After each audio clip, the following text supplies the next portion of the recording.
heroes in a half shell. Turtle power. Dave Sim, that would be me, interviews Kevin Eastman in a multi-part series on the origins of Teenage Mutant Ninja Turtles number 8, 1986, the Cerebus crossover, the front cover of which recently auctioned for an eye-watering $78,000 at HA.com. Turtles 8 Remastered 2023 is being offered March 1st to March 31st on Kickstarter, with a series of variant covers by some of today's hottest indie creators. Don't miss it. And don't miss Kevin's 12-piece Turtles art auction, including a page from Turtles number 8 with Cerebus on it, coming in the March 30th to April 2nd Heritage Signature Auction at HA.com. Also in the March 30th to April 2nd Heritage Signature Auction, my 3 Turtles number 8 variant covers. Now let's talk to Kevin.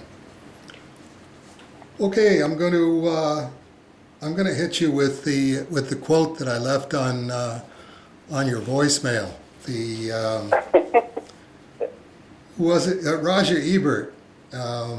Gene Siskel weighed in as well. Time Bandits actually got a lot of very positive reviews, and it made quite a bit of money for the time. But Roger Ebert said, "I'm usually fairly certain whether or not I've seen a good movie, but my reaction to Time Bandits was ambiguous.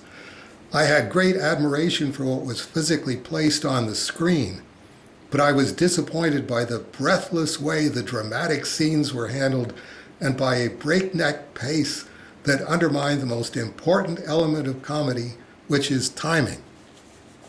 And as I said on your message, pretty clearly you beg to differ on this. Yes, I was, as far as Time Bandit goes as a movie, I really enjoyed Terry Gilliam as a filmmaker and his, hand in everything from The Holy Grail to The Life of Brian and so on.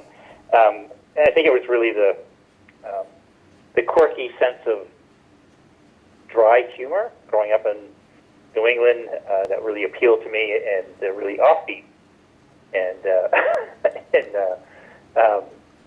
adult nature of a lot of the humor, I think, really attracted me. Certainly, when I was watching it on PBS in the great state of Maine, and Monty Python. And so when I watched Time Bandits, it was just so much of everything from John Cleese's Robin Hood to Ian Holmes doing Napoleon to just the pace of it was just I think it was even so Ralph Richardson was the Supreme Being, the bad guy. Yeah.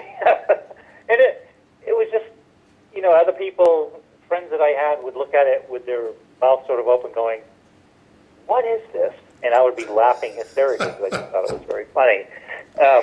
And it just it worked for me. And I think that two things that boiled over into my 200-page Turtle Cerebus crossover number 8 that we had to boil down into 45 pages was just how much I could get in there because I wanted the pace that I liked to see a story go, which is pretty steady and ongoing and not a lot of let up. Although I still like to try to create moments where you can let the thing breathe a little bit. But Christ, I was like I was a kid. I didn't know what the hell I was doing. And it was just so you kind of go with your instincts of what feels interesting and what could work as a story. But I did, it's funny, as we touched on the last time we spoke, is the stuff that I left out versus how much more I would have put in if I could have. But it was, I wanted everything in the time that I had available. And it was, I'm I may be reading into this, so I'll say this looking for you to either confirm it or refute it. What appealed to you was the number of transitions, which, again, Gene Siskel said, like, this is just too many famous people in too short a space of time, to sustain the narrative. But that was another thing that appealed to you, which is, again, maybe I'm reading into this, but with your Stephen King and Bernie Wrightson, that would be another transition, would it? Where they would go to another time period or another location, and there would be the Stephen King, Bernie Wrightson analogs. Yep. No, that was, it's funny. One picture that comes to mind that I just found incredibly interesting was because of the amount of people in it and the transition. It was, it's a mad, mad, mad, mad world, because that was really a really chaotic and mental sort of adventure. That it just looked like, looking back, that everybody was having a really good time with it, but it was all over the place if you were trying to follow. I mean, it was a very simple story overall, but the transition and how it was threaded together with all these different stories and subplots and things, which I think, again, looking back at that and other movies that came later, even, I'm not going to say compare It's a Mad, Mad, Mad World to, say, Pulp Fiction. Right. But, right. There are some similarities. There's these transitions that you can come up with and do, and I think that also lends to some of the things that I found super amusing out of Mad Magazine or Cracked Magazine, and even some of the Warren magazines, which we touched on a bit. Some of the, what a writer and Richard Corbin partnered with a writer, Bruce Jones, or somebody, that they would, the amount of story that they had to fit into 8 pages was really right. Intriguing, because they had to get a lot of information and tell a whole thing. And that was what I loved about Mad Magazine, when they would really take a poke at a popular movie, is, to do it in a way that would be just short of getting sued, but something right. they could also do it. Right.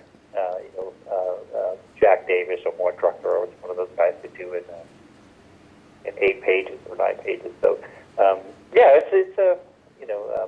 it's fascinating, and I think you probably, as a storyteller, sometimes you start with an idea or with a story of something you like to tell and something you like to do, and there is a guide track, if you will, but then there is that organic nature of, well, where's this thing going to take me to a point, because you want to have that freedom to let it sort of assist you and have some happy accidents and things, while still trying to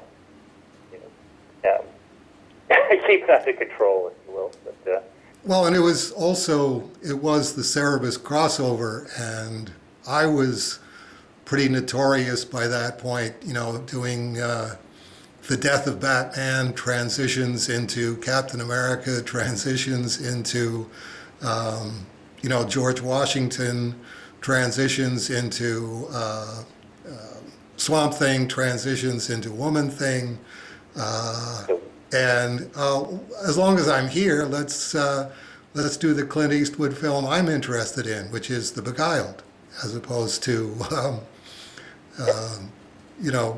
High Plains Drifter or something like that. So it is. It's not everybody's taste, but I was probably traumatized by It's a Mad, Mad, Mad, Mad World, which I saw in the theater, and I was probably about 7 or 8 at the time. So it's like, whatever that was, I've never seen that before. well, just picking up on what you touched on, one of the things I found incredibly engaging and fascinating about your,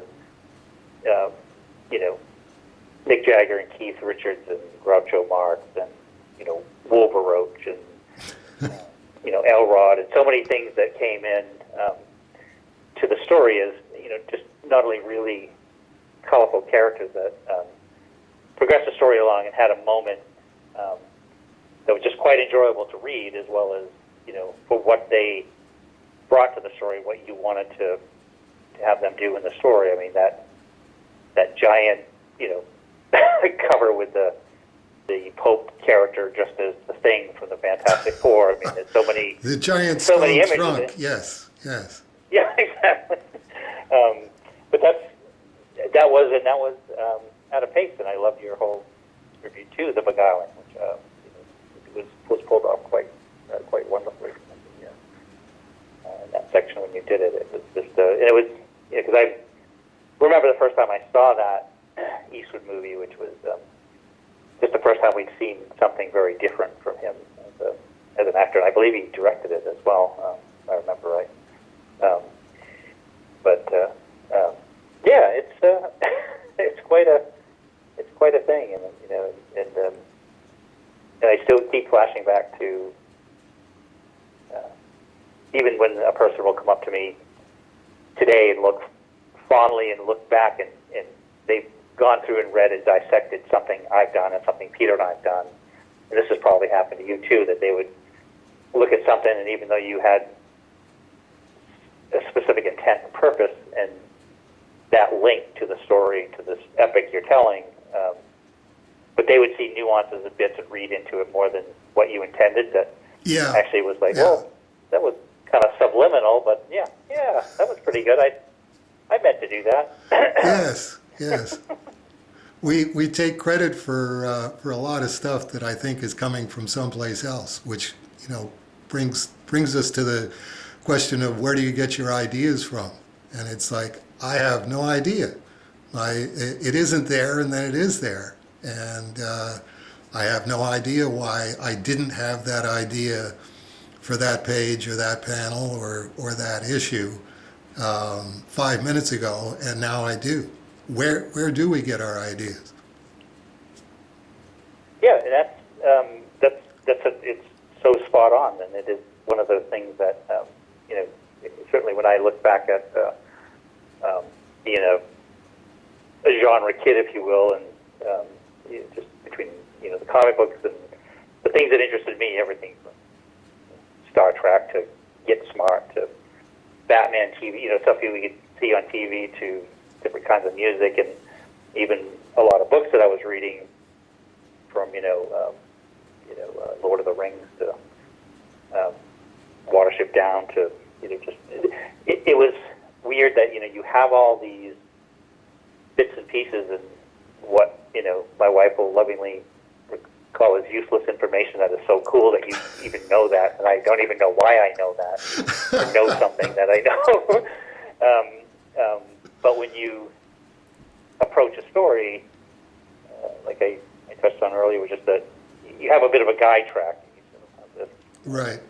This concept of a very loose idea, but it's sort of it starts here, and it's like what makes me come to mind is, remember when Scott McCloud proposed the 24-hour comic idea? I know you participated in one of those. I did one. Steve Bissett, Rick Beach, and a number of other guys did some of those. But I love that idea that I went back to a number of times when I was staring at that blank sheet of paper, thinking, where do I get the next idea from? And then you just start drawing, and then it starts to appear. It starts to weird little connectors in your brain, like a bizarre dream. Things start coming together, and one spark leads to another spark leads to another idea.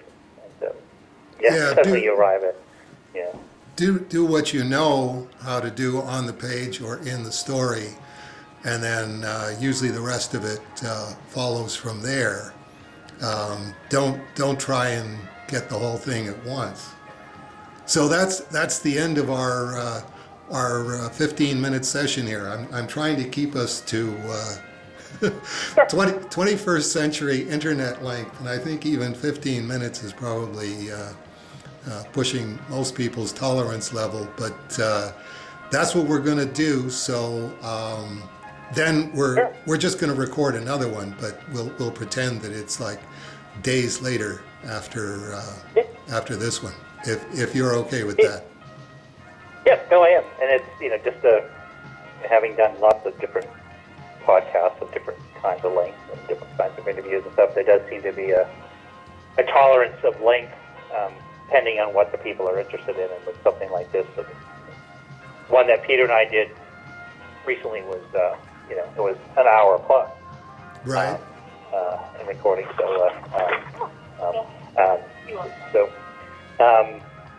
let's go ahead and record another one. We'll say it's another day. Yes. And we can do that. That'd be great. Coming soon to a computer near you. Okay, hang on.